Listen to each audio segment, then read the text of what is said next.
नमस्कार दोस्तों, मैं हूं अंतिमा की ज़िंदगी। स्वागत करती हूं दोस्तों अपने यूट्यूब चैनल पर, निधि मिश्रा ऑफिशियल पर और अनीता पांडे के देहाती लोकगीत। दोस्तों हम लोग लेकर आए हैं बेटी विवाह गीत। कैसे लगेगा कमेंट में बताना। हमारे इस गीत पर प्यार दुलार आशीर्वाद भर भर के देना दोस्तों।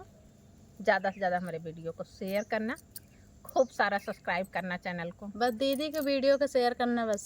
अरे वो मैं तीनों जने की बहनी थोड़ा कॉमेडी रहा अच्छा रहता। चलो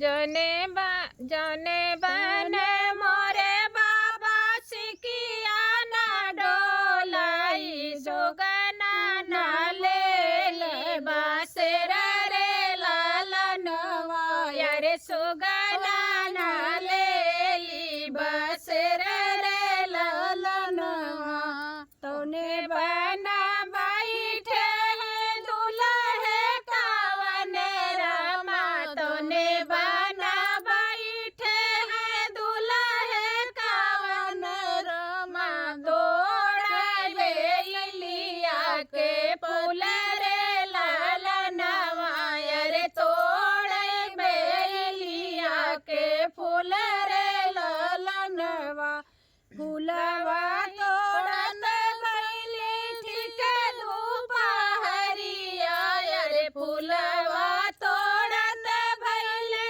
ठीक दोपहरिया यारे हरवा गुछत भैले राजे रे लालनवा यारे हरवा गुछत भैले राजे रे लालनवा मऊरा जय पहिराई दुल्हे कावन रामा मऊरा जय पहिराई दुल्हे कावन रामा पहिर सासुररिया के जाई रे लालनवा यारे पहिर सासुररिया के जाई रे लालनवा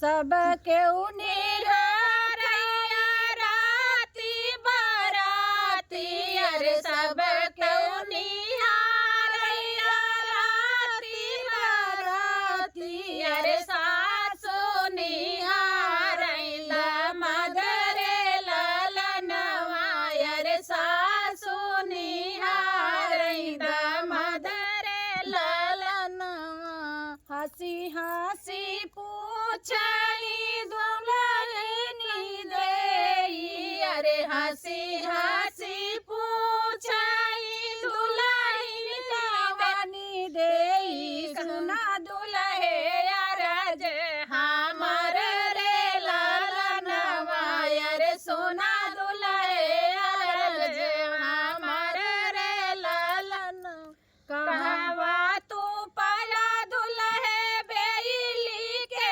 हरवा अरे कहवा तू पाया दुल्हे बेली के हरवा अरे कहाँ कात रही सारी रात रे लालनवा अरे गमा कात रही सारी रात रे लालन मोरे पीछवरवा मालिनिया छोकड़वा अरे मोरे पीछवरवा मालिनिया छोकड़वा अरे नामने के मितवा हमार रे लालनवा अरे नाना भाई के मितवा हमार रे लालनवा ओ हाई देह हमें बेली के हरवा अरे ओ हाई देह मोरी दुल्हन बेली के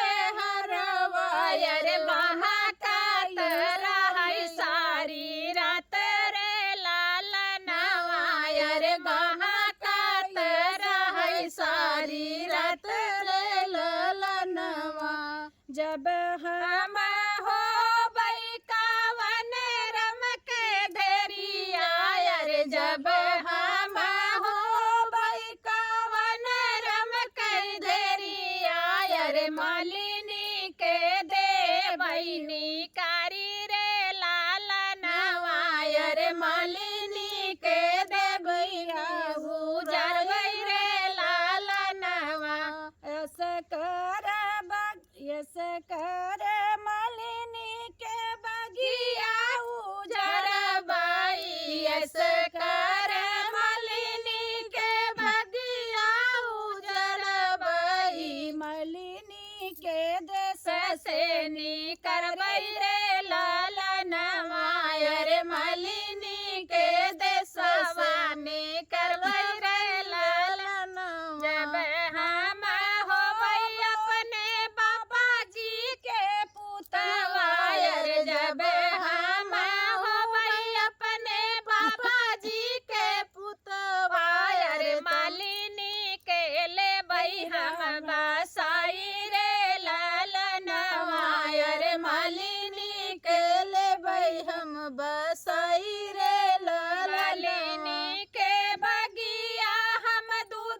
बई अरे मालिनी के बगिया से दूधवा से सींचे बई अरे मालिनी के राखबरा नामा सरे लाला नवायर मालिनी के रखबरा नवा सरे लाला नवायर। धन्यवाद दोस्तों। गीत कैसे लगा कमेंट बताना, भरपूर सपोर्ट करना, प्यार आशीर्वाद दुलार भर भर के देना दोस्तों।